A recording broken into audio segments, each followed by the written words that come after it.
A'udzubillahi minasyaitonirrajim. Bismillahirrahmanirrahim. Assalamualaikum warahmatullahi wabarakatuh. Alhamdulillah wassalatu wassalamu ala Rasulillah sallallahu alaihi wasallam wa ala alihi wa sahbihi ajma'in. Amma ba'd. Terima kasih pada tuan pengurusi majlis, Akhi Syakir, seterusnya kepada jawatankuasa program, tuan-tuan dan puan-puan yang dirahmati Allah Subhanahu wa taala sekalian. Cakap lepas makan tengah hari ini memang masalah problem lah. Cabaran. Mudah-mudahan kita boleh tengok. Saya pun tak tahu saya boleh bawa tuan-tuan ataupun tidak. Tak tahu. Semalam Syakir kata boleh tidur. Kalau tidur, sebab tidur ni tentera Allah Ta'ala. Waktu perang Badar, tentera Islam, Allah bagi tidur malam tu sampai mimpi. Esok terpaksa mandi wajib, Allah turunkan hujan. Bukan senang nak perang boleh tidur malam. Bukan senang. Baik, tuan-tuan sekalian, ilmu kebal yang dimaksudkan adalah ilmu-ilmu yang boleh menahan anak kita daripada sebarang ujian yang boleh merosakkan. So dia kebal. Ada perkara ni kita harapkan dia boleh menjadi orang yang bahasalah quote and quote, maknanya kebal. Itu yang mungkin dimaksudkan. Kita akan fokus pendidikan anak-anak dalam bahasa Arab. Pendidikan, saya terus sebutkan definisinya adalah tarbiyah. Dalam bahasa Arab ni, kalau ikut asal tarbiyah, hati-hati sebut, dia tak ada sabdu. Ramai orang dia nak bunyi Arab punya pasal tarbiyah. Semangat. Tarbiyah itu pendidikan. Pendidikan ni kalau tengok kamus berkaitan dengan tarbiyah, dia ada kaitan dengan mendidik bahagian jiwa, begitu juga dengan mendidik aspek berkaitan dengan dia punya tingkah laku. So dalaman dan juga luaran. Kadang-kadang kita boleh sebut juga, kalaulah saya ambil contoh ya, dengan izin, binatang ni pun dipanggil, kita kata macam tarbiyah, tapi maksudnya kita akan guna perkataan ternak. Kalau setuju dah, tak setuju minta maaf dah. Maknanya kita nak bagi dia cukup, kita nak bagi dia sehat, kita nak bagi dia maknanya segala-galanya okey. Nanti sampai masanya dia berhadapan dengan cabaran yang real, dia keluar di tengah masyarakat, dia boleh menjadi orang yang kekal sebagai seorang Muslim. Kita harapkan begitu. So, waktu sebelum dia sesuai keluar tu, perlu untuk ditekankan berkaitan dengan pendidikan yang dimaksudkan tadi, dalaman dan juga luaran. Ada kaedah fiqh menyebut, dia kalau belum sampai masa ni, tiba-tiba kita izinkan dan kita lepaskan, boleh jadi dia akan gagal dan dia akan binasa. Kaedah sebut, man ista'jala syai'an qabla awani uqiba bihirmani. Siapa yang tergesa-gesa terhadap satu perkara sebelum sampai masanya, maka dia akan dihukum daripada hirman, maknanya dilarang daripada dapat perkara. Sebagai contoh, dalam fiqh dia bagi contoh begini. Kita ada mak ayah. Kalau dia orang meninggal, kita akan dapat harta pusaka. Betul? Maknanya meninggal ataupun mati, kita akan layak dapat harta pusaka. Kita pun tergesa-gesa, minta maaf, orang lain tergesa-gesa, dia bunuh mak bapaknya dengan harapan supaya dapat harta pusaka. Anak yang bunuh mak bapaknya, dia akan diharamkan daripada dapat harta pusaka. Sebab belum sampai masa lagi. Itu kaedah.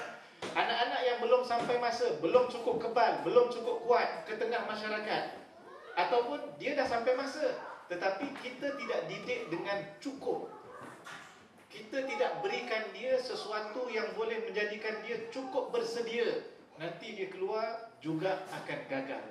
Itu yang saya nak tarik perhatian, tarbiyah anak-anak, zuriat dan juga keturunan para nabi, al-anbiya. Mereka ini Allah Subhanahu wa taala, rasul dan para anbiya, Allah jadikan mereka berkahwin, ada isteri dan ada zuriat. Inna arsalna rusulan min qablika waja'alna lahum azwaja wa dhurriyyah. Maknanya jelas ini merupakan sunnah para anbiya dan syiar para orang yang bertakwa berkahwin, kemudian Allah kurniakan anak-anak. Akidah, ibadah, akhlak tu saya terus akidah yang atas berkaitan dengan keyakinan. Ibadah adalah syariat, dia jadi jauh sebab apa tak tahu. Akhlak adalah berkaitan dengan tingkah laku. Ayat Al-Quran ni sikit lagi nak bulan Ramadan Jangan sampai tak perasan. Dia duk kira raya, dia terlupa Ramadan tu. Bulan Ramadan ayat yang paling masyhur, kita pun sampai hafal, masya-Allah. Banyaknya orang sebut, kita sampai hafal. Ya ayyuhalladzina amanu kutiba alaikumus siyam kama kutiba alal ladzina min qablikum la'allakum tattaqun. Al-Baqarah ayat 183. Tengok semalam kita dah tengok berkaitan dengan solat. Saya sebut solat, orang beriman, kemudian kena solat, kemudian mencegah daripada perbuatan keji dan mungkar. Sekarang ni sama lebih kurang dengan solat. Ya ayyuhalladzina amanu, beriman. Kemudian kutiba alaikumus siyam, kamu diwajibkan dan difardukan puasa, maknanya iman. Kemudian ada ibadah ataupun syariat, la'allakum tattaqun, supaya kamu bertakwa. Akidah, ibadat, kemudian akhlak. Tiga elemen ini sangat berkait rapat di antara satu sama lain, dan ini yang perlu kita masukkan ke dalam diri anak-anak kita. Dan ini adalah tajuk besar risalah Islam yang dibawa oleh Nabi sallallahu alaihi wasallam.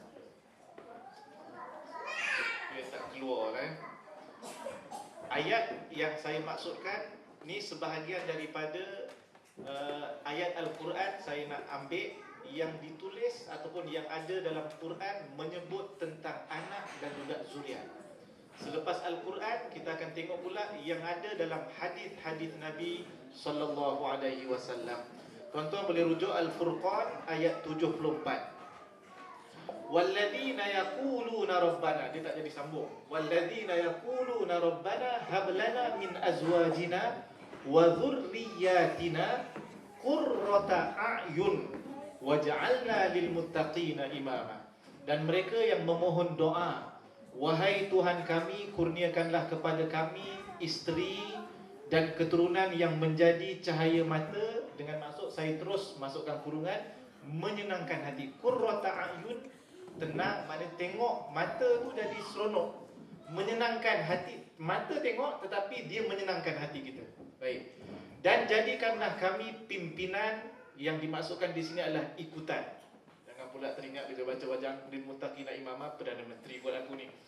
Kalau betul nak, ada laluan dia, tapi ini dengan maksud ikutan.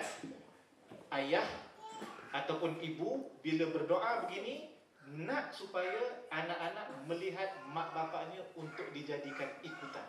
Ingat, yang ni kita doa, anak-anak aminkan, isteri aminkan, tapi kadang-kadang kita belum laksanakan lagi. Kita tidak menjadi contoh, kita tidak menjadi ikutan. Jadi akhirnya kita berhadapan dengan beberapa masalah yang sepatutnya tidak timbul.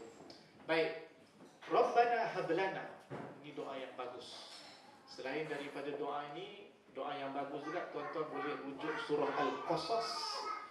Katanya dikaitkan kalau ada masalah, ada agak stres sikit, boleh baca doa tu, iaitu doa Nabi Musa alaihissalam. Nabi Musa alaihissalam sebelum dia dapat rezeki berkahwin, sebelum dapat rezeki kerja, ini dua nikmat. Keluar daripada kampung, dikejar oleh orang, maknanya kampung, sebab dia dua kali. Satu dikejar Fir'aun, Nabi Musa. Satu lagi yang dia bunuh orang, dia lempang lempang, mati kawan. Kuat tak kuat, ditafsirkan dengan ayat dalam surah Al-Qasas, iaitu kisah Nabi Musa tolong dua orang perempuan anak Nabi Syuaib alaihissalam. Perigi, ada penutup, biasanya diangkat oleh 10 orang dalam riwayat, ataupun 40 orang. Lelaki ambil air, bagi minum dekat binatang ternakan. Dia tak perasan ada dua orang perempuan anak Nabi Syuaib. Last kali dia pun tutup perigi tadi tu. Dah lelaki dah habis, dia orang pun pergi cuba angkat. Nabi Musa duduk bawah pokok, tengok memang tak larat lah. Orang lelaki pun 10 orang, paling sedikit. Nabi Musa tolong angkat seorang diri. Akhirnya kita kata logik lah, dia lempam orang itu meninggal. Kekuatan seorang pemimpin keluarga. Baik. Dan akhirnya diperintahkan oleh Allah Subhanahu wa taala, Nabi Syuaib minta kepada anaknya yang ditolong oleh Nabi Musa tadi, pergi panggil balik dan kami akan bagi ganjaran. Baik. Doa yang dibaca dalam ayat ini adalah Qala rabbi inni lima anzalta ilayya min khairin faqir. Tuan-tuan cek ayat 24 tak silap, surah Al-Qasas. Ini boleh diamat, tapi jangan daripada mula ayat, mula daripada rabbi inni. Kalau nak baca ramai-ramai tukar dah, belakang ada makmum, rabbi rabbana inna. Mana tukar sama. Jadi kepada kami. Baik. Hablana min azwajina, kita minta Allah Ta'ala anugerahkan kepada kita. Hablana min azwajina wa dhurriyyatina. Bukan kita minta zuriat, bukan kita minta isteri ataupun pasangan. Yang kita minta adalah pasangan dan isteri kita itu qurrata a'yun. Boleh? Yang ni kita harap anak-anak kita yang main, yang tidur dan seumpamanya, tuan-tuan dan puan-puan sekalian, mereka ini Masya Allah kita akan tengok dalam hadis Nabi SAW pula kata macam mana. Ini antaranya, kullu mauludin yuladu ala fitrah. Setiap anak Adam, tuan-tuan sekalian, anak kita dulu pun yang baru dilahirkan dalam keadaan fitrah, bersih, baik, maknanya dia tidak syirik, maknanya dia suka benda baik, dia suka perkara yang elok. Siapa yang mencorakkan dia menjadi yang tidak baik? Siapa yang mencorakkan dia menjadi yang tak bagus? Nabi kata, kedua ibu bapanya yang menjadikan dia Yahudi, kedua ibu bapanya yang menjadikan dia Nasrani, kedua ibu bapanya yang menjadikan dia sebagai Majusi. Tengok kesan mak bapak. Saya tak akan bincang banyak tentang suami isteri, sebab semalam kita dah bincang, pagi tadi kita dah bincang. Mudah-mudahan banyak perkara yang dah baik dalam pasangan suami isteri. Baiknya suami isteri ini akan menyebabkan baiknya pula urusan pendidikan anak-anaknya, insya-Allah. Tapi kalau di sini bermasalah, biasanya pendidikan anak-anak juga akan bermasalah. Tuan-tuan minat buku yang selalu disebut-sebut adalah pendidikan anak-anak, Tarbiyatul Aulad karangan Abdullah Nasir Ulwan. Ada satu lagi buku 6 jilid tuan-tuan sekalian, bermula daripada belum kahwin lagi, dikarang oleh Syekh Atiyah Saqar daripada Mesir, almarhum. Nama kitabnya adalah Ensiklopedia Keluarga di dalam Jagaan Islam. Mausu'atul Usrah fi Riayatil Islam. Yang ni 6 jilid. Satu jilid daripadanya, iaitu jilid keempat dalam 500 muka surat, bincang tentang Tarbiyatul Aulad, iaitu pendidikan anak-anak. Jadi yang ni kalau nak buat silibus perbincangan pun menarik juga. Seterusnya dalam hadis Nabi SAW juga, ini targhib. Allah Subhanahu melalui Nabi SAW nak bagi tahu kepada kita benefit yang kita dapat hasil daripada beberapa amalan. Tuan-tuan sekalian, semua daripada kita akan meninggal dunia. Bila? Wallahu a'lam. Di mana juga wallahu a'lam. Tetapi semua orang akan meninggal dunia. Tengok Nabi kata, apabila mati anak Adam, manusia, anak Adam tu manusia, maka terputuslah amalannya melainkan 3 perkara. Pengecualian berdasarkan hadis ini 3 perkara. Semua amalan manusia terminate. Mati saja tuan-tuan sekalian, tak ada apa dah. Kita nak wuduk tak boleh dah. Kita nak solat pun tak boleh dah. Ramai juga yang minta pada Allah Subhanahu wa taala dalam surah yang kita selalu baca pagi Jumaat, farji'na na'mal salihah. Maksudnya adalah ada dalam kalangan manusia pada hari akhirat minta pada Allah, ya Allah, farji'na na'mal salihah. Boleh tak kembalikan kami ke dunia, kami nak buat amal soleh, kami nak didik anak-anak, kami nak solat, kami boleh ke tuan-tuan sekalian? Tak boleh. Ada satu lagi ayat tuan-tuan sekalian, surah An-Naba, surah pertama dalam juzuk yang ke-30.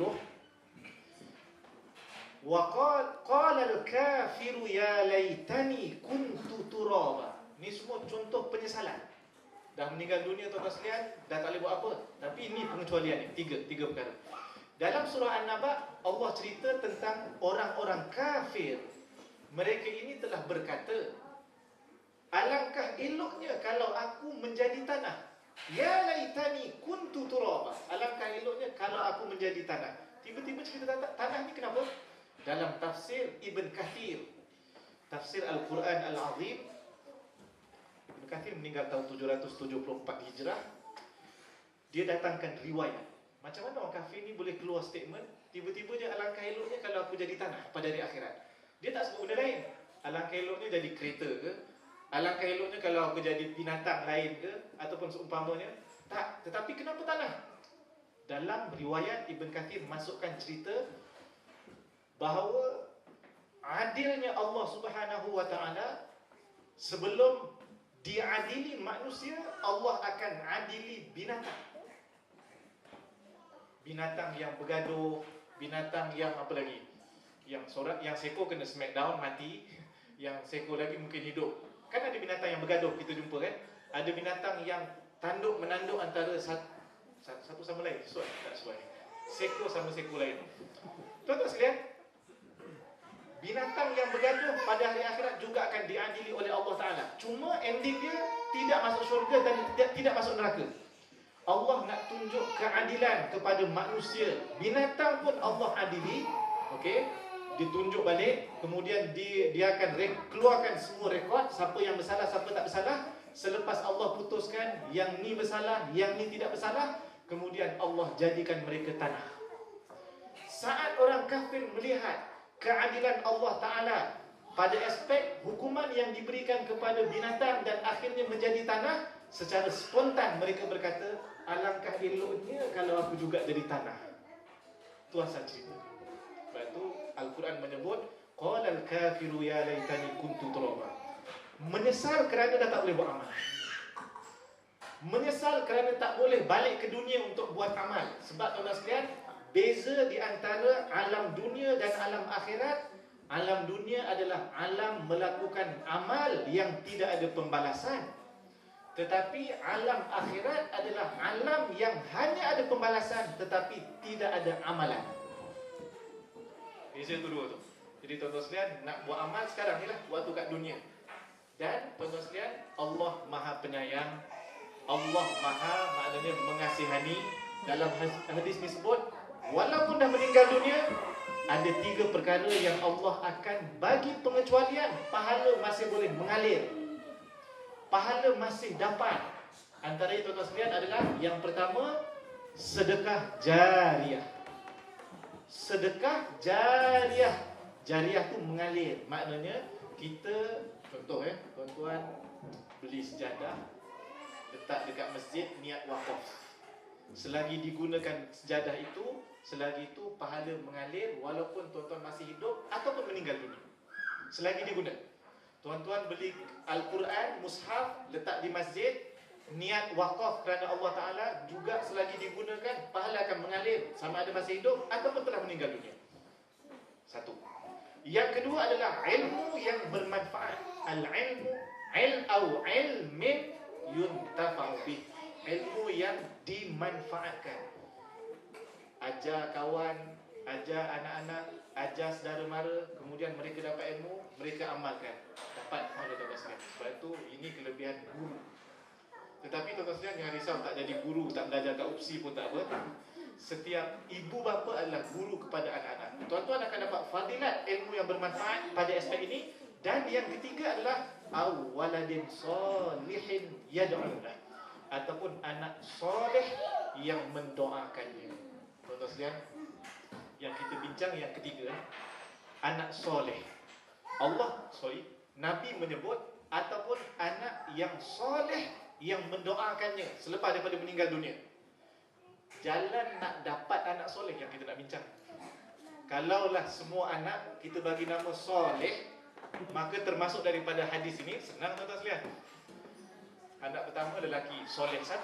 Anak kedua, lelaki juga, soleh thani, soleh 2. Anak ketiga, soleh 3. Saya ada kawan pensyarah di UiTM, tapi tak cerita UiTM mana lah. Dia bagi anak, tuan-tuan sekalian, nama anak dia semuanya nombor dalam bahasa Arab. Wahid, Anak pertama.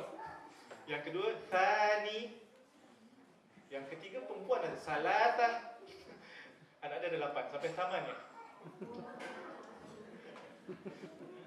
Ni anak keberapa ni? Samania. Anak keberapa?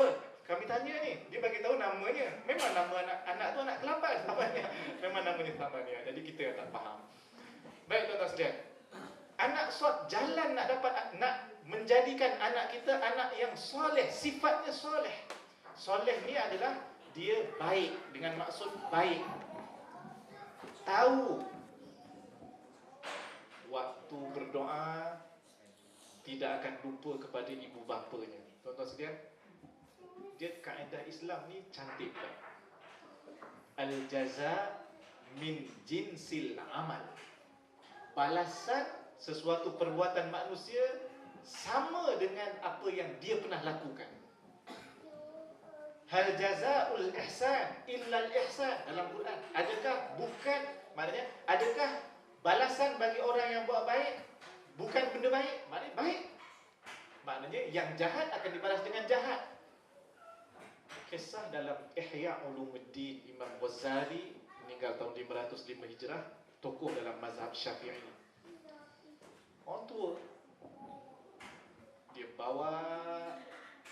dibawa oleh anaknya ke satu tempat. Dia tak nak jaga bapa dia. Kemudian ditinggal balik tengah padang pasir. Ayahnya pun duduklah di situ. Ada orang yang bermusafir jalan berjumpa dengan ayahnya. Pakcik, buat apa kat sini? Ngeteh ke? Minum teh ke?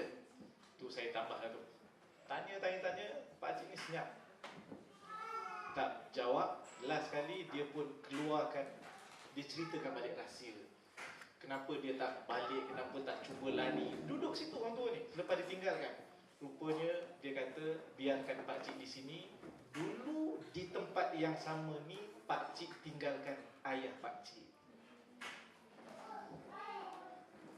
Anak dia tak tahu pun, tetapi tengok kuasa Allah Subhanahu Wa Taala.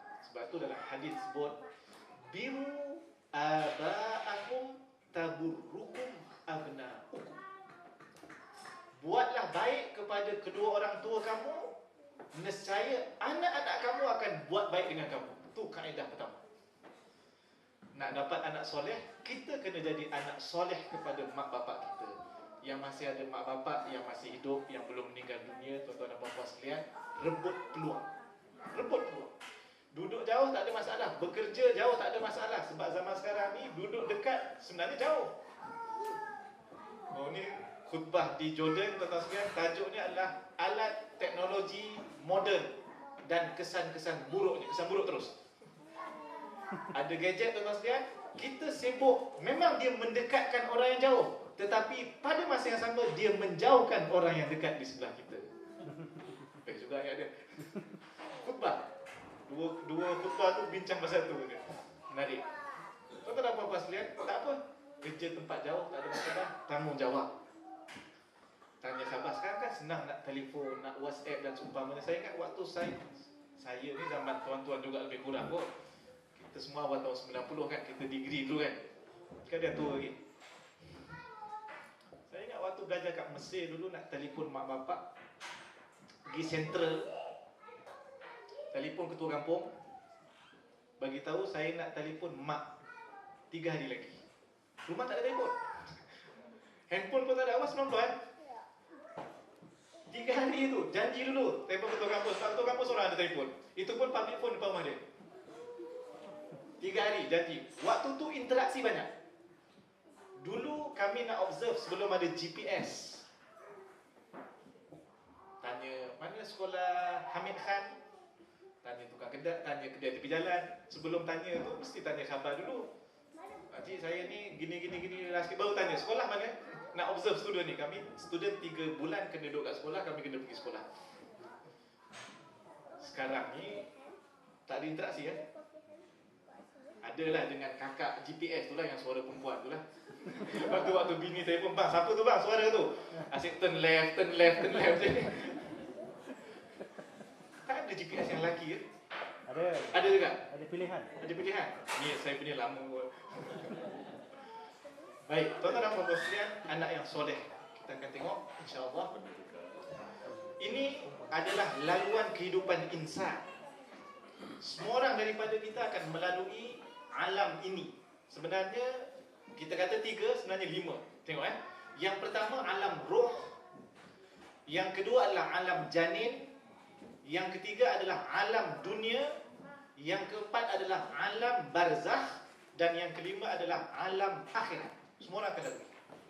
Sekarang kita berada di tengah-tengah, iaitu alam dunia. Tuan-tuan dan puan-puan sekalian, ini adalah gambaran kehidupan manusia. Faham konsep ni? Ceritalah kepada anak-anak. Kita hidup kat dunia ni sementara. Kita hidup kat dunia ni adalah tempat yang sempit. Semalam saya jumpa satu syair, kemudian saya pun tweet lah semalam. Dia kata apa? Seorang insan berpindah daripada alam dunia ke alam akhirat, maknanya meninggal, adalah seumpama janin yang berpindah daripada alam janin dalam kandungan kepada dunia yang luas. Dalam rahim kan sempit, masuk dalam dunia lebih luas daripada rahim. Tetapi syair tadi nak menyebut perumpamaannya adalah begitu, tetapi nak bagi tahu dunia ini sempit, alam akhirat lebih luas daripada dunia. Di dunia adalah sementara, sebagaimana dalam alam janin juga adalah sementara setakat 9 bulan. Dari segi kehidupan, yang kekalnya adalah yang dunia ni, kehidupan kat dunia lah, janin dan juga dunia. Jadi tuan-tuan dan puan-puan sekalian, ini kalau kita berjaya terapkan kepada anak-anak, kita akan dapat anak-anak, kita akan dapat keluarga yang qanaah, rasa cukup dengan apa yang dia ada. Tetapi tidak menafikan untuk dia menjadi orang yang berjaya. Tak, yang ni tuan-tuan sekalian kena didik juga supaya, sebab Nabi kata dalam sebuah hadis, kalau kamu nak minta, fas'alu, mintalah syurga firdaus yang paling tinggi. Maknanya jangan minta yang rendah. Jadi kaya untuk kita bersedekah. Kita baca zakat, tuan-tuan sekalian, zakat kita takkan boleh buat kalau tak cukup nisab, kalau tak cukup haul. Maknanya kita disuruh kalau nak dapat fadilat membayar zakat, pastikan kita cukup nisab. Nak cukup nisab, kita disuruh untuk bekerja. Islam tak larang. Abdul Rahman bin Auf, Uthman bin Affan adalah orang-orang yang kaya, tetapi mereka tidak jadikan harta dan dunia itu di dalam hati, sebaliknya di tangan. Konsep ni kita nak, tuan-tuan sekalian. Bekerja, kerja, dapat yang paling baik, dapatkan yang paling baik. Tetapi tuan-tuan sekalian, bukan di hati. Kita pernah berdoa dan kita pernah aminkan doa Imam, wala taj'alid dunya akbar hammina. Ya Allah, jangan jadikan dunia perkara yang cukup besar dalam jiwa kita. Jadi tuan-tuan sekalian, ini juga diterapkan dalam kehidupan anak-anak kita. 4 aspek, tuan-tuan sekalian, pembentukan anak-anak: pemikiran, perasaan, tingkah laku, dan juga yang ni saya tambah aspek ganjaran. Dalam hadis, walaupun martabatnya tidak di dalam Sahih Muslim dan juga Bukhari, tuan-tuan sekalian, ganjaran ni berkaitan dengan hadiah. Bila kamu bagi hadiah, bila kamu bagi reward, nescaya perasaan kasih sayang akan bertambah. Tahadu, tahabu. Bagilah hadiah, saling bagi hadiah, nescaya kamu akan berkasih sayang dan akan bertambah cinta di antara satu sama lain. Cuma saya nak bagi tuan-tuan sekalian, ni pemikiran, perasaan dan tingkah laku ni dia akan berbeza-beza ikut umur. Anak-anak ni tuan-tuan sekalian, yang ada anak, alhamdulillah. Yang belum ada anak, doa lagi tuan-tuan sekalian. Ini semua nikmat, ini semua adalah ujian, ini semua adalah, dalam Quran pula sebut harta dan anak-anak adalah fitnah. Gagal, habis. Tetapi kalau berjaya, kita akan untung, tuan-tuan sekalian. Baik. Dia ni sewaktu dilahirkan sehinggalah mumayyiz. Tuan-tuan mungkin perasan, ada yang saya jumpa satu keluarga tu, dia suka catat perkembangan anak-anak dia. Biasa anak pertama lah, anak kedua tak heran lah, dia kata. Lebih kurang, dosa kedua dengan ketiga dia lebih kurang ya. Tapi dia tak tahu, orang kata anak kedua ni katanya dia unik sikit Saya pun tak tahu lah. Baik tuan-tuan sekalian, sampai mumayyiz, dia boleh beza di antara baik dan buruk. Ini dipanggil mumayyiz. Biasanya para ulama kata 7 tahun. 7 tahun tu memang kira agak lengkap, dia punya mumayyiz. Belum balik lagi. 7 tahun sehingga balik, perkembangan dia lagi. Saya nak tarik perhatian tuan-tuan dan puan-puan sekalian, begini, hadanah di dalam Islam, iaitu hak penjagaan anak-anak dalam Islam. Tuan-tuan akan jumpa dalam kitab fiqh, tuan-tuan jumpa dalam beberapa undang-undang kekeluargaan Islam. Kalau ni ditakdirkan suami isteri bercerai, ada anak, tuntutan menjaga anak-anak, mahkamah akan tengok satu agama, kalau masih beragama Islam, maknanya itu valid dua-dua. Tetapi lepas tu akan diutamakan pula, oh anak ni masih lagi 3 tahun, 4 tahun, belum lagi balik, biasanya mak akan dapat hak. Kerana apa? Tempoh ini adalah tempoh mereka perlu kasih sayang. Tempoh maknanya perasaan perlu diberikan perhatian. Dia belum lagi pemikiran. Pemikiran dia biasa bermula daripada 7 tahun ataupun mula mumayyiz. Sekarang ni mungkin lebih awal lah, anak zaman sekarang dia cepat. Sebab cepat sangat dia kenal YouTube daripada kita. Kita kenal YouTube waktu degree, dia kenal 5 tahun dah kenal YouTube dah. Itu yang di awal tu. Tuan-tuan sekalian, soalan. Tengok soalan yang dikemukakan tu menggambarkan pemikiran. Ini kajian banyak tuan-tuan. Cuma saya nak bezakan tadi, hadanah menggambarkan Islam meraihkan usia. Bahkan Nabi SAW menyebut dalam sebuah hadis, Nahnu ma'asyarul anbiya, kami adalah para nabi, nu'man, kami diperintahkan an nuhaddithan nas, untuk kami bercakap, bersembang dengan manusia ala qadri uqulihim, berdasarkan kepada tahap pemikiran mereka. Kalau Nabi pun diperintahkan untuk bercakap ikut maknanya tahap pemikiran yang orang badui lain. Kalau orang yang duduk di bandar lain, tuan-tuan sekalian bercakap kat kampung lain, bagi kuliah di universiti lain. Saya paling susah kalau dipanggil bagi kuliah atau ceramah, Ustaz, nak jemput Isra Mi'raj, mana panggil ni? Sekolah rendah sekian. Saya surrender. Saya tengok saya ni kurang sabar dengan budak kecil. Sebab saya bayang dia kena berfikir macam saya. Tu masalah tu. Isteri saya sabar sikit, saya serahkan banyak matematik semua pada isteri saya. Waktu tanda markah saya. Saya perasan saya punya kelemahan berkaitan dengan maknanya, sebab budak-budak ni dia banyak pergerakan. Budak-budak dia lain, dia fokus, dia pergerakan. Saya tak sanggup untuk berceramah ni, okey, tengok cerita 5 minit dia sembang. Saya tak sanggup, okey, siapa boleh jawab soalan saya? Ustaz bagi coklat. Ni kena penuh ni. Lepas tu dia orang suka ramai-ramai. Okey, jom baca sama-sama ayat Quran ni.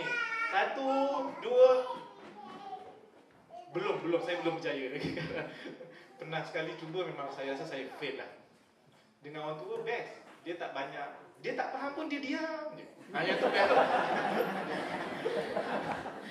Senang je. Dia punya pergerakan tak banyak. Jumpa tengah-tengah ceramah dia tiba-tiba berjalan ke sana sini. Orang tua ni. Tapi kalau budak tiba-tiba senyap je dengar kita ceramah. Ini bukan budak ni. Dia senyap je tu. Tu dah dewasa lah, tu dah mumayyiz lah tu. Belakang tu. Bagus. Tuan-tuan dan puan-puan sekalian, pemikiran dia akan berkembang. Bidang tuan-tuan lain daripada bidang saya, tapi saya perasan tajuk yang kita belajar daripada sekolah rendah sampai PhD rupanya belajar lagi. Saya lah dulu pernah belajar bab toharah, bersuci. Kat masjid-masjid kan biasa bab toharah kan. Sampai kita balik daripada UK pun, masjid ni bab toharah lagi, bab bersuci lagi. Sebab ustaz lama meninggal, ustaz baru yang masuk toharah juga. Okey, kita mulakan dengan bab toharah lagi. Sebab itu tak pernah sampai tajuk hudud. Padahal kitab sama, cuma hujung ada hudud. Dia kat sini je. Ustaz meninggal ataupun yang keduanya, anak murid keluar pergi bilik air, tak masuk balik.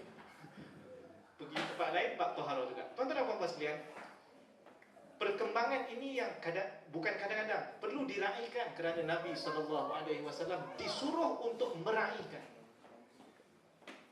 Jadi anak-anak kita tuan-tuan sekalian, yang perempuan lain kan, yang lelaki lain perasaan dia, yang kecil lain, yang besar lain tuan-tuan dan puan-puan sekalian. Yang dah ada anak 2, 3 ataupun anak dah makin membesar tuan-tuan sekalian, dia mungkin akan lebih banyak perasan lah. Waktu pergi mana itu Ireland, kawan-kawan Ireland yang dah berkeluarga, Ustaz, saya rasa saya akan balik juga kot. Bila anak dah masuk sekolah menengah ni, di negara barat ni tak sesuai untuk kehidupan mereka. Saya tak tahu lah you setuju tak, tapi yang kawan seorang ni dia kata begitu. Sekolah rendah okey lagi, tapi bila sekolah menengah tuan-tuan sekalian, dia berkaitan dengan kehidupan sosial. Dia belajar tu. Memang kita nak keluarga sebagai masjid, kita nak keluarga sebagai madrasah, kita nak, semalam kita bincang. Tetapi tuan-tuan sekalian, keluarga peranan dia, fokusnya lain. Sekolah ada peranan dia, kemudian masjid juga ada peranan dia. Ni kalau salah satu ni gagal mainkan peranan, maka dia akan ganggu dia punya pusingan kehidupan dan juga gambaran lengkap sebagai seorang Muslim. Dalam rumah, biasanya dia tarbiyah ruhiyah, iaitu pendidikan berkaitan dengan jiwa, pendidikan berkaitan dengan kita disuruh bagi makan kepada anak-anak. Seorang sahabat Nabi, seorang perempuan, suami dia sahabat Nabi, maknanya perempuan ni pun sahabat Nabi, yang hidup zaman Nabi, pernah jumpa Nabi SAW, dipanggil sahabat. Sebab tu ilmu hadis ni pun satu yang maknanya tuan-tuan sekalian, cuma tak tahulah, sekarang ni orang marah dengan orang bidah hadis. Bila bidah hadis dia kata macam-macam. Padahal orang hadis tuan-tuan sekalian, dia menjaga hadis tu daripada penipuan orang yang nak menipu. Sikit-sikit kata Nabi kata, sedangkan bila cek tak ada orang. Tiba-tiba dia kata hadis ini diriwayatkan oleh si fulan. Si fulan ni tak pernah hidup pada zaman Nabi, dia meninggal tahun 200 Hijrah. Tiba-tiba si fulan kata, aku mendengar Nabi SAW bersabda. Kan temerah. Ini hati-hati. Orang bidah hadis, dia kaji benda-benda sini. Dan dia maknanya menjaga hadis daripada penipu. Quran dijamin tuan-tuan sekalian, tapi hadis, sebab tu kitab-kitab tu dan orang bidang ni, kita jangan, maknanya kadang-kadang kita tiba-tiba tak suka, kita kutuk, sedangkan kita bukan bidang tu. Saya pun kadang-kadang berhati-hati dalam, sebab saya fiqh hadis, kadang-kadang sikit kita ambil tahu dan ambil sebagai dalil. Saya nak cerita apa tadi? Jauh gitu-gitu. Tak ingat? Seorang perempuan tadi tu, yang sahabat, suami dia sahabat, Allah takdirkan kedekut suami dia. Dia pun pergi jumpa Rasulullah SAW. Ya Rasulullah, suami aku ni kedekut, tak bagi yang secukupnya, nafkah yang secukupnya. Tadi ada kakak tanya tentang nafkah. Ni masuk sikit dah. Lalu Nabi bersabda dalam sebuah hadis. Hadis ni diriwayatkan memang sahabat, kemudian sebut kepada makcik ni ataupun perempuan ni, khudhi ma yakfiki wa waladuki bil ma'ruf.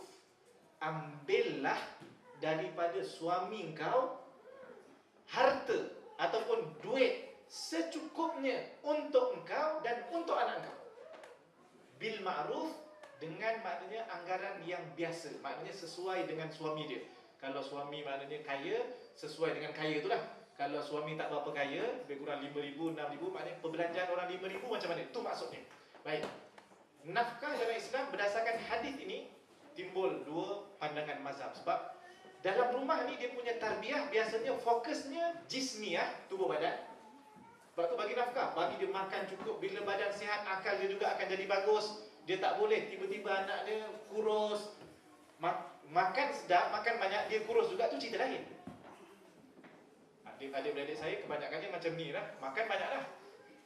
Mak saya sampai kata, tak ada ke anak mak seorang yang gemuk, sihat? Saya pun kata, mak gemuk dengan sihat lain maksud dia. Tak tahu akan tanya doktor ni. Kadang-kadang yang kurus ni kata macam sihat, tapi kolesterol tinggi. Baik, tapi harapan orang tua agaknya dia punya kayu ukurnya kalau sihat tu kira gemuk kot ataupun berisi sikit.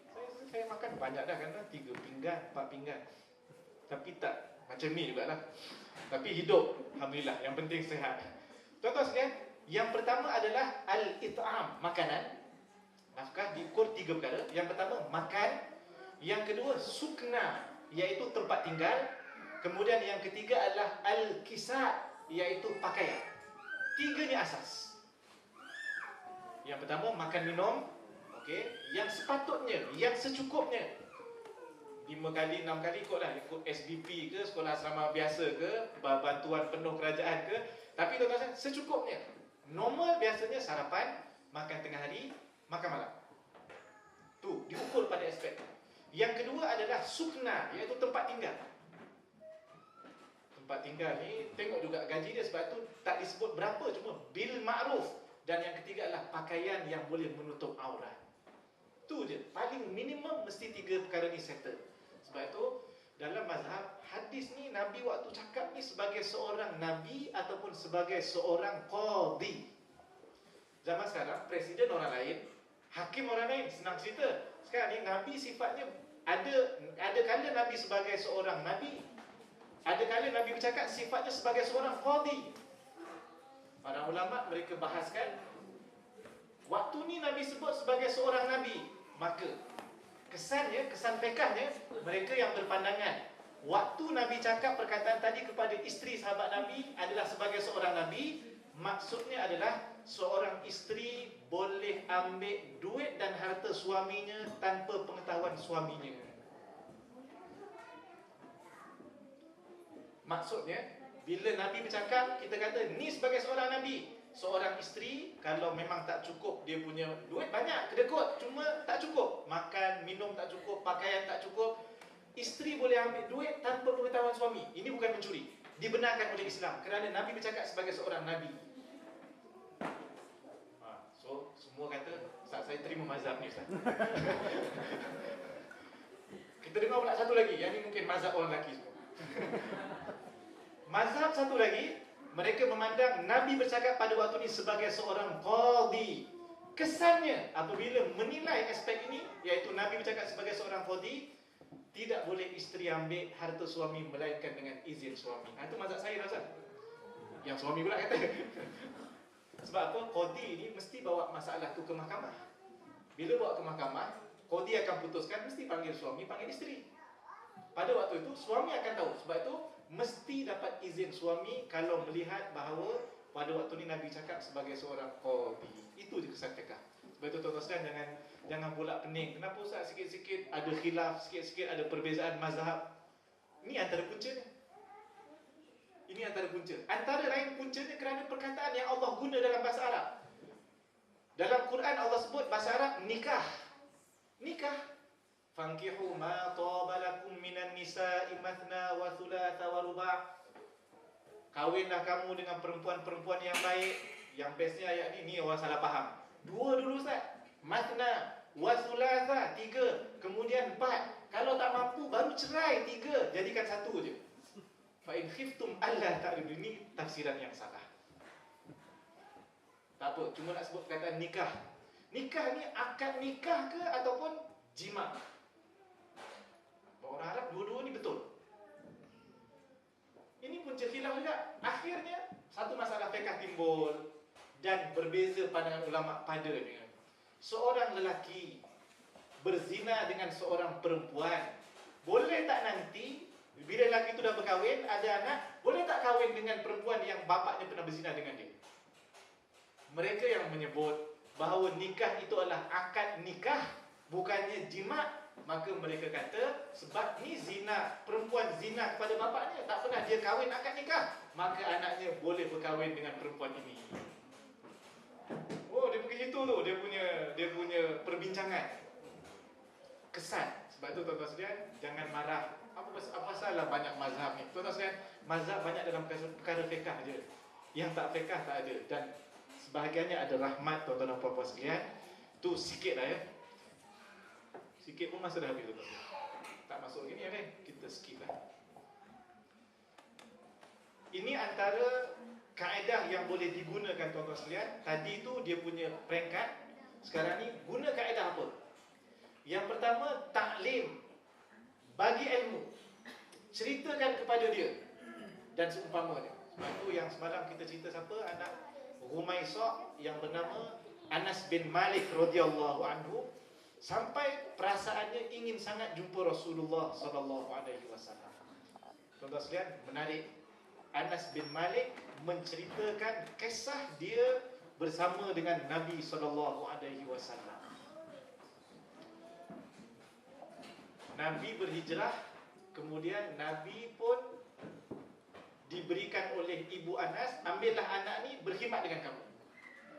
Nabi berada di Madinah berapa tahun? 10 tahun kan?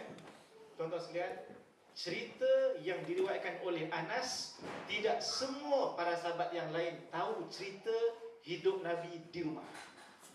Sebab tu riwayat Anas ni, dia riwayat yang maknanya tidak semua para sahabat lain tahu tentang itu. Sebab Anas tinggal kat rumah Nabi selama 10 tahun berkhidmat dengan Rasulullah SAW. Ringkasnya, tengok, Anas cerita tentang akhlak Nabi SAW. Sampaikan ilmu, kemudian takdib bagi berkaitan dengan adab. Tengok kesan Anas cerita, tuan-tuan sekalian, 10 tahun aku berkhidmat dengan Rasulullah SAW, tidak pernah sekali Nabi marah aku. Dan pada perkara yang aku buat, ma sona'tuha, Nabi tak akan tanya, Nabi tak akan tanya kepada aku, limadha sona'taha, kenapa kau buat perkara ini? Dan tidak pernah sekali pada perkara yang aku tak buat, Nabi tanya kepada aku, kenapa engkau tak buat perkara ini?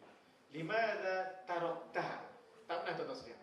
Jadi ini didikan yang ditunjukkan oleh Nabi, bukan dekat anak, tetapi dengan orang yang berkhidmat dengan dia, dengan Nabi SAW. Bayangkan, tuan-tuan sekalian, kalaulah Nabi SAW dengan orang yang berkhidmat dengan dia begitu, rasa-rasa dengan anak macam mana ya? Kaedah yang dia guna, kelembutannya dan seumpamanya. Masya Allah, ini tuan-tuan sekalian, kita ni sikit-sikit kadang-kadang emosional kan, balik kerja penat dan seumpamanya. Yang tu kena kawal lah, kena kawal dan juga kena sabar. Ta'lim, takdib, kemudian takwin. Takwin ni pembinaan.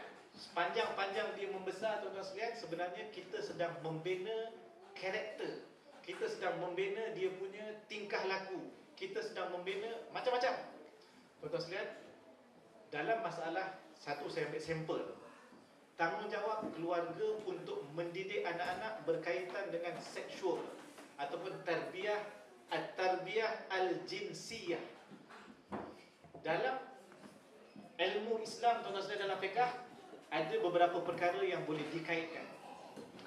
Yang pertama, tuan-tuan sekalian, didik anak-anak kita untuk masuk bilik kita, terutamanya yang dah besar, yang masih kecil di dunia kita tak ada masalah. Contoh dah 3, 5 tahun, 6 tahun dah mula sekolah, tuan-tuan sekalian, minta izin. Quran yang suruh, tuan-tuan sekalian, 3 masa. Yang pertama adalah selepas isyak, yang kedua sebelum subuh, kemudian yang ketiga selepas zuhur. Saya duk tengok, kemudian baca tafsir para ulama, sebenarnya 2 waktu ni.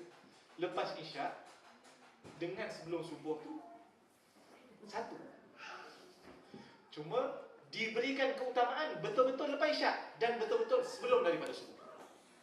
Tengah-tengah sikit tu okey lah. Kadang-kadang dia bangun, dia terjaga dan seumpamanya, suami dengkur kuat dan seumpamanya. Bagi tadi cerita bagi tadi. Tuan-tuan dan puan sekalian, ni takwid, pembinaan. Kita ada adab minta izin, adab melihat. Tuan-tuan sekalian, masuk rumah orang dalam surah An-Nur. Surah An-Nur ni antara surah yang diwasiatkan oleh para sahabat. Sebahagian kata riwayat daripada Nabi SAW, ajarlah orang-orang perempuan dalam kalangan kamu ataupun orang perempuan-perempuan, orang Islam, muslimat, dengan surah Nur. Mana ada sesuatu, surah Nur ada sesuatu. Dan ajarlah orang-orang lelaki dalam kalangan kamu dengan surah Al-Ma'idah. Mana ada fokus tu, dalam tu ada perkara. Dalam surah Nur ni mula-mula cerita pasal qazaf, hudud, kemudian dia ada cerita pasal minta macam adab nak pergi rumah orang, kena bagi salam, hatta tastanisu wa tusallimu ala ahliha. Caranya, tuan-tuan, dalam hadis kata apa? Siapa yang sudah penglihatannya masuk ke dalam rumah seseorang, bermakna dia sudah masuk dalam rumah tersebut. Jadi tak boleh kita jenguk-jenguk kat tingkap, ketuk pintu rumah orang. Ada tafsir Quran menyebut sama ada kita pandang, maknanya lambung kiri ataupun lambung kanan, ketuk. Sebab takut-takut tuan rumah buka pintu, belah dalam isterinya, anak-anaknya belum tutup aurat. Ada pemandang.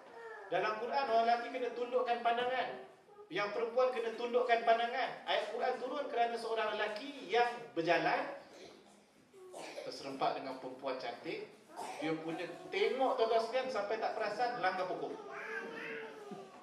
Terlanggar, berdarah hidungnya.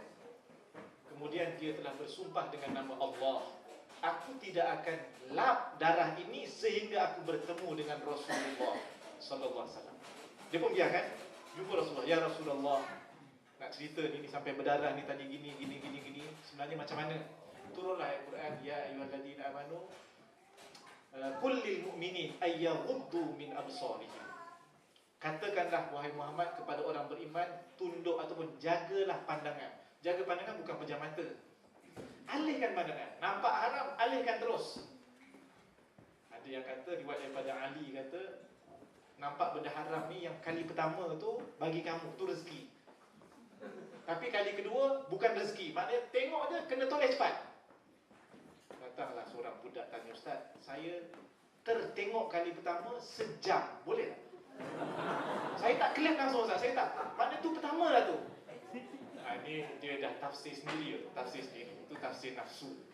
Dia maksud pertama tu maknanya tertengok terus palingkan. Maknanya itu tidak dianggap dosa. Tapi kalau dah tahu dah, nak keluar ni, aku nak tengok kali pertama terus aku toleh. Itu tak boleh. Ni cerita tuan-tuan sekalian. Ini ada ajar anak-anak. Maknanya ini berkaitan dengan seks. Bermula dengan pandangan, berkaitan dengan nanti dalam kitab fiqh haid dan nifas. Nanti orang lelaki balik mimpi sampai keluar air mani. Contoh, dulu-dulu orang tua-tua dia malu nak menyebut. Tuan-tuan dan puan-puan sekalian, dia kata, alah nanti kau mimpi macam kahwin dengan ayam.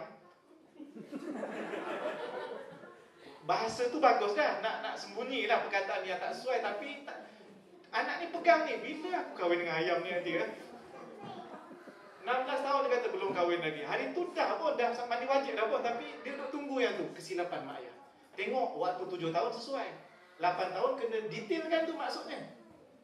Jadi tuan-tuan sekalian, kadang-kadang kita pakai perkataan tu sesuai untuk darjah 1, tetapi kita teruskan sehingga dia form 1 tak sesuai. Dia kena tukar. Yang ni beberapa perlu, ni antara lain saya nak masuk lagi. Saya bacakan tuan-tuan sekalian.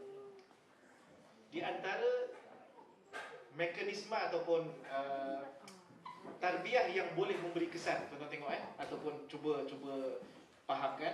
Yang pertama adalah tarbiyah dengan contoh teladan. Yang kedua, tarbiyah dengan memberikan peringatan, al-mau'izah. Maknanya bagi ingat kat dia. Begitu juga at-tarbiyah dengan mulahadhah. Perhati. Kan Nabi siapa yang bila tengok matahari besar, oh ni Tuhan. Nabi Ibrahim. Dia sebenarnya sedang nak ajak dia punya kaum berfikir macam dia berfikir. Tengok bulan, oh ini Tuhan. Tapi waktu siang tak ada. Jadi Nabi Ibrahim kata, takkan Tuhan malam ada, siang tak ada. Ini bukan Tuhan. Tengok, dia nafikan. Tengok pula bintang, Tuhan. Siang pun tak ada. Tengok matahari, hadza akbar. Oh, ni lagi besar daripada dua tadi. Ni confirm Tuhan. Siang ada, malam tak ada. Takkan malam Tuhan tak ada. Ini pun bukan Tuhan. Akhirnya tengok, perhatikan. Maksudnya boleh guna kaedah ini. Begitu juga dengan tarbiyah bil uqubah. Tarbiyah dengan denda. Boleh tuan-tuan sekalian, tapi ingat, tidak boleh denda yang mencederakan. Tempat-tempat sensitif seumpama muka tak boleh. Kawan saya kerja di JAIS, tuan-tuan sekalian, dia tunjuk fail. Ni bukan cerita dengan anak, ni cerita perceraian. Punca perceraian. Ada yang satu tu saya baca fail tu, punca bercerai kerana berbeza pendapat nak ganti mentol lampu. Yang satu nak watt 40, yang satu nak watt 15. Masuk dalam rekod tu. Ya Allah, malu tu saya baca. Satu. Yang kedua, ada seorang ni, dia kata suami isteri dia nusyus. Keluar rumah tak minta izin. Isteri kata, saya dah minta izin. Dulu waktu kahwin, saya minta izin untuk semua sekali saya keluar rumah. Oh, waktu dulu. Dia kata, kita dapat tu sebab dia kata dulu okey. Bergaduh. Last kali dia kata nusyus.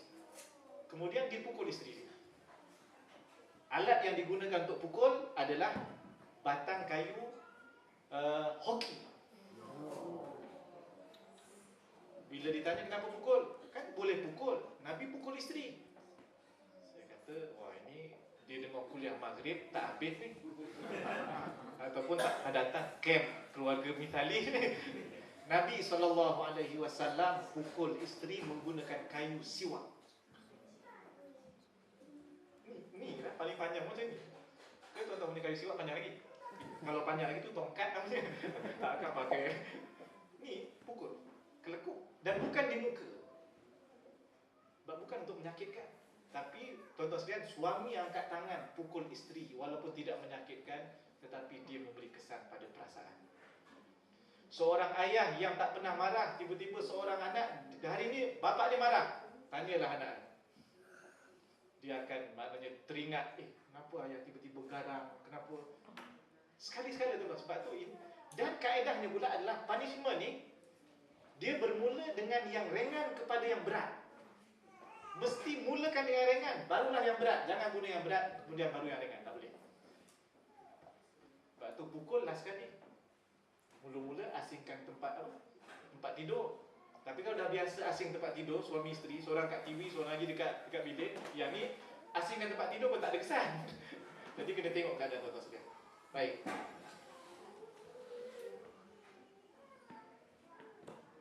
Last tuan-tuan sekalian, beberapa kaedah asas.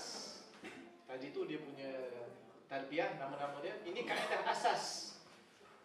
Gunakan kaedah ar-rabtu. Ar-rabtu ni kita kata kaitkan.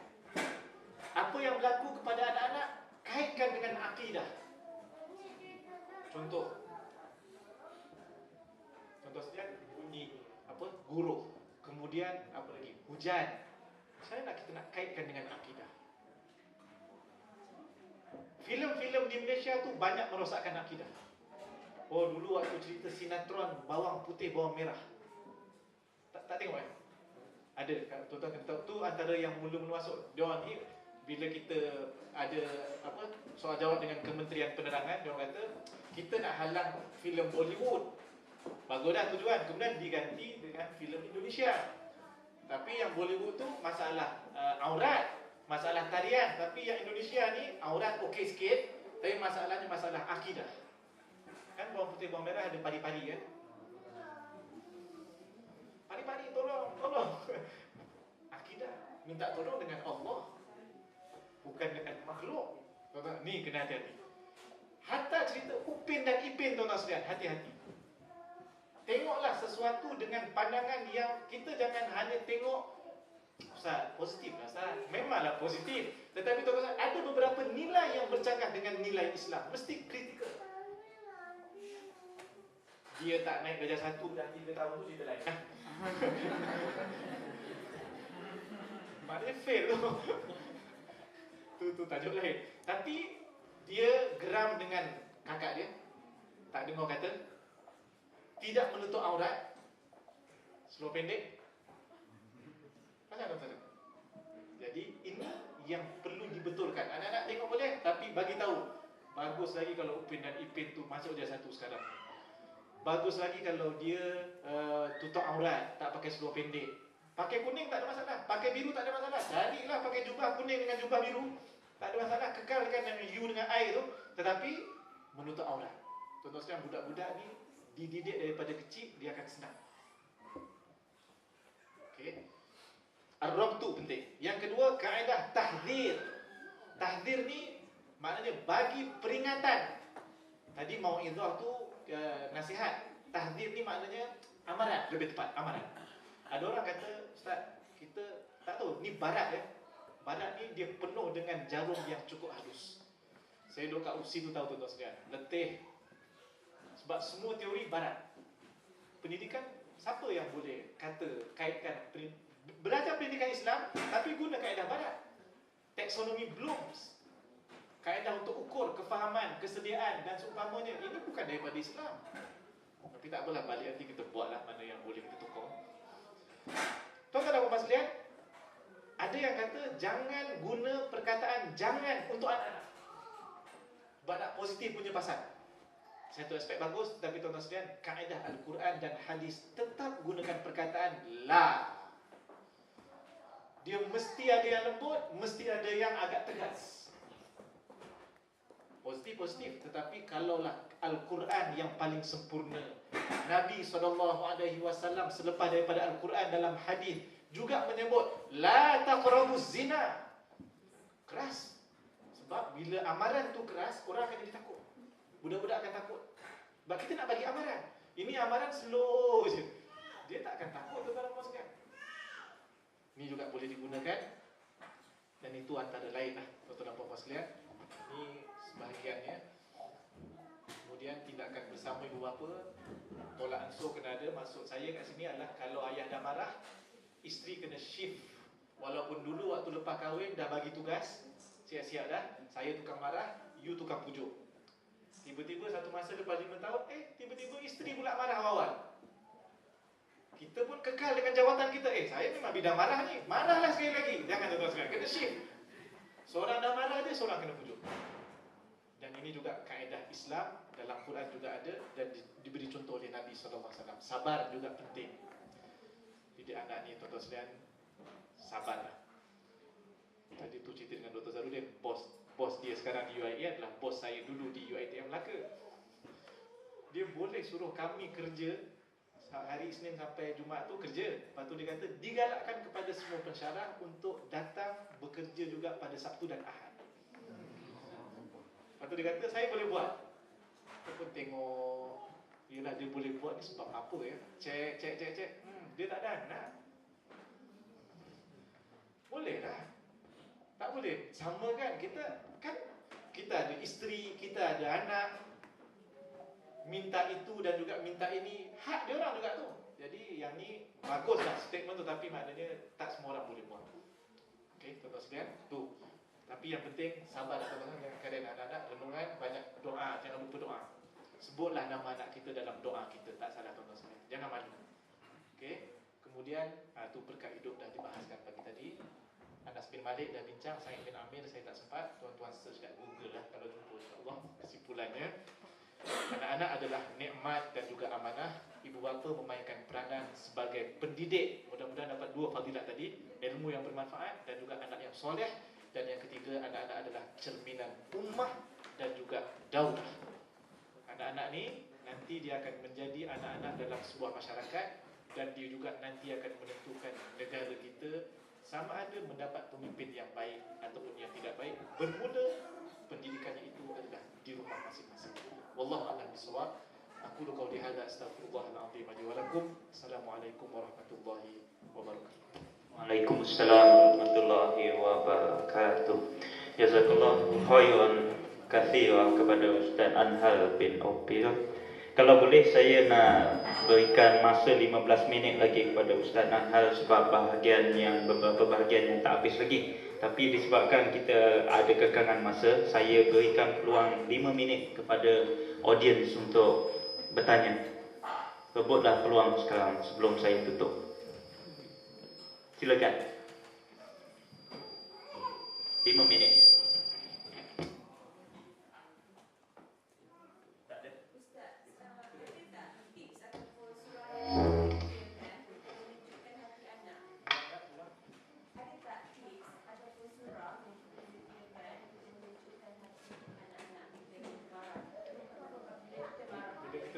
Dia marah.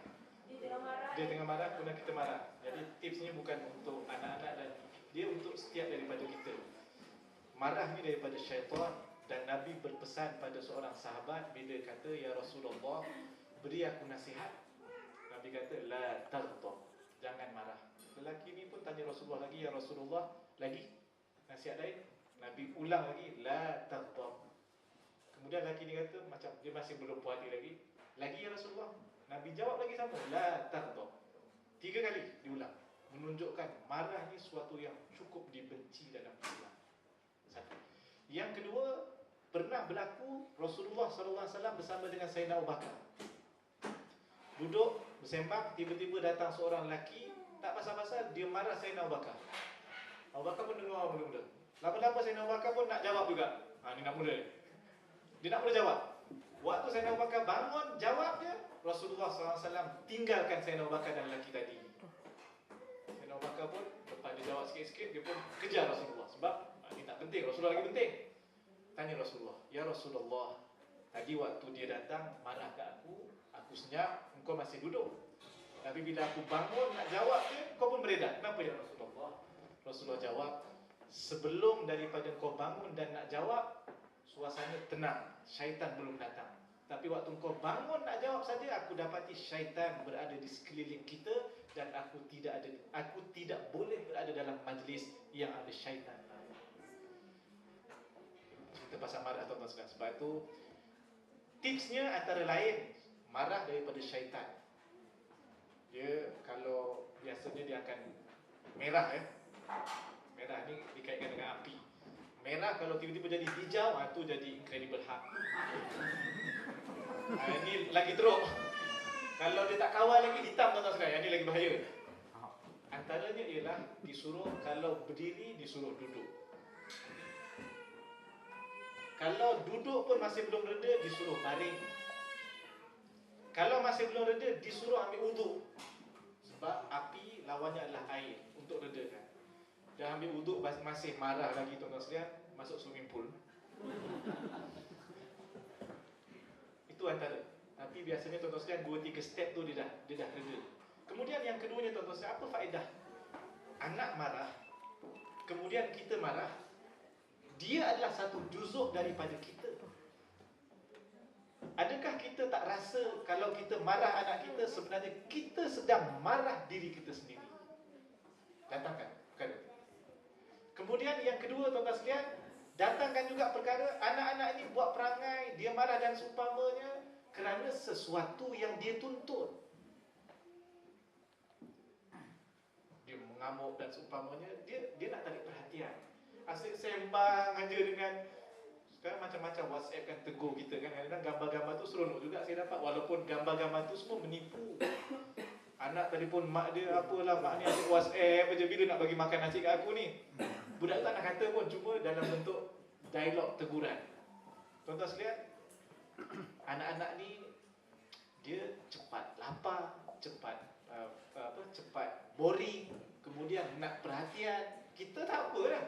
Jadi kadang-kadang dia mengamuk. Tiba-tiba kita marah dia, maknanya kita tak faham bahasa dia. Yang salah kat sini bukan anak-anak, yang salah adalah kita tuan-tuan sekalian. Jadi pada waktu ni selesaikan tanggungjawab. Boleh jadi dia marah kerana tanggungjawab yang wajib kita lakukan kepadanya kita tak selesaikan. Ataupun last sekali kalau tak jalan juga, nak tips juga tuan-tuan sekalian, bacalah satu Quran tu, insya-Allah reda tu. Sampai khatam. Dia tak ada mana-mana surah, tak ada. Tetapi tuan-tuan sekalian, orang kata baca Quran boleh meredakan marah kerana apa? Kerana nak baca Quran mesti ambil wuduk. Sebenarnya kes ambil wuduk tu.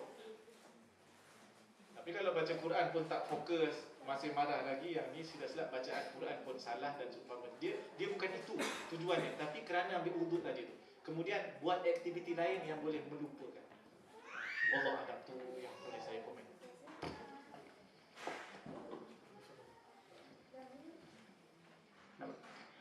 Ada lagi soalan? Tak ada. Ada satu lagi. Sila. Last insya-Allah.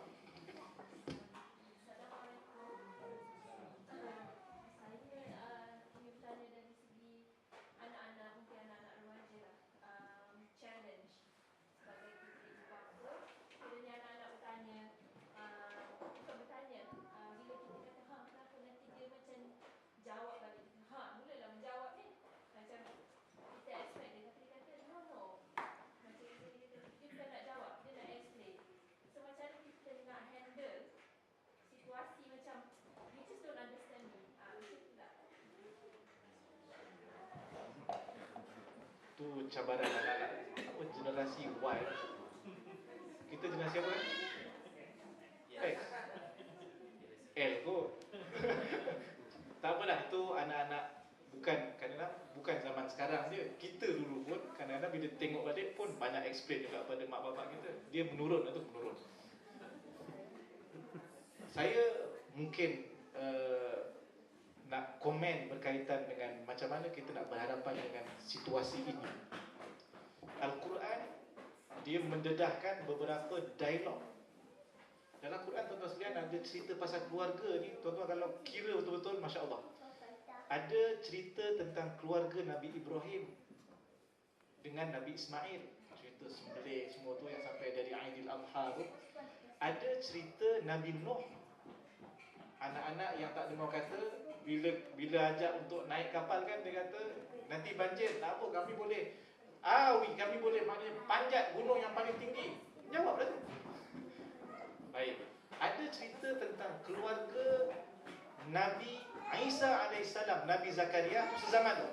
Maryam, Nabi Zakaria, Nabi Isa dan juga Nabi Yahya.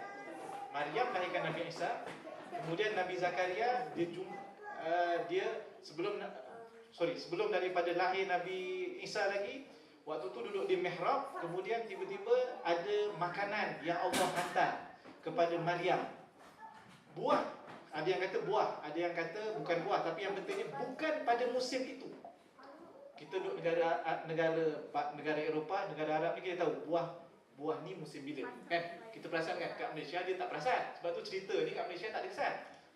Tapi bila kita keluar, kita faham. Oh, kalau anggur nanti bulan 5, bulan 4, strawberry bila, apple bila, kita akan faham. Bila baca tafsir ni, kita duduk luar negara, faham. Sebab tu dia tanya, anna laki hadha, daripada mana kamu dapat buah ni ataupun makanan ni? Kemudian Maryam menjawab, daripada Allah. Allah boleh bagi rezeki kepada siapa yang dikehendaki. Terdetik Nabi Zakaria yang pada waktu itu lama dah tak dapat anak, kahwin dah lama.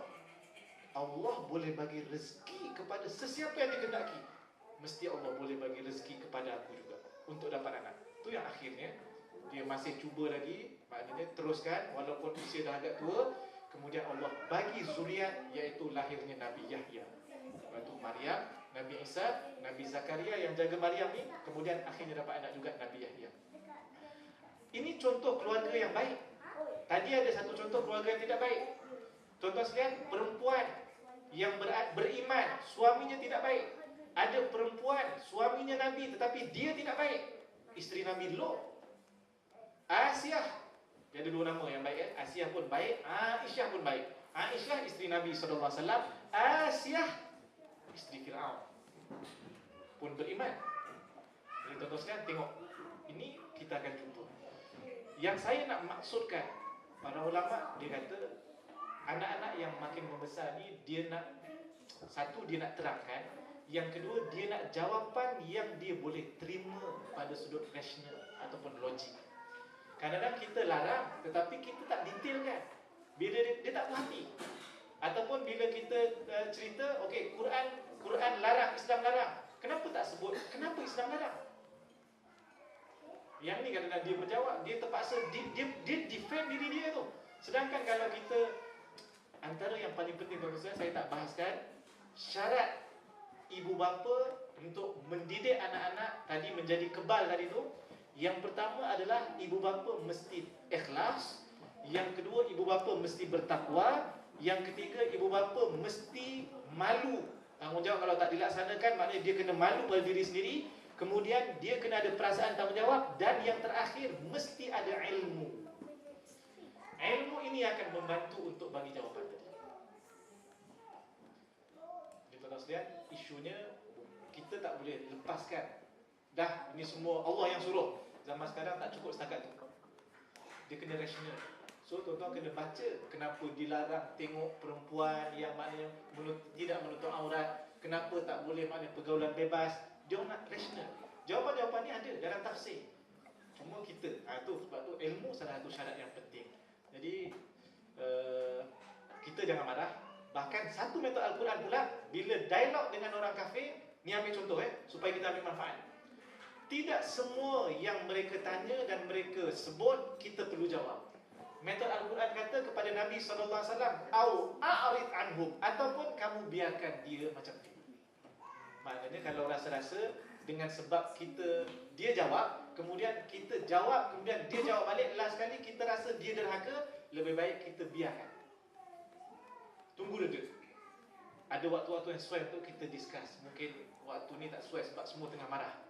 Jadi mungkin waktu makan, waktu solat ataupun lepas minggu, ingat tak hari tu kita bincang tentang record balik. Jadi itu juga antara yang boleh kita lakukan. Wallahualam. Terima kasih pada tuan-tuan dan puan-puan sekalian. Wallahualam. Assalamualaikum warahmatullahi wabarakatuh.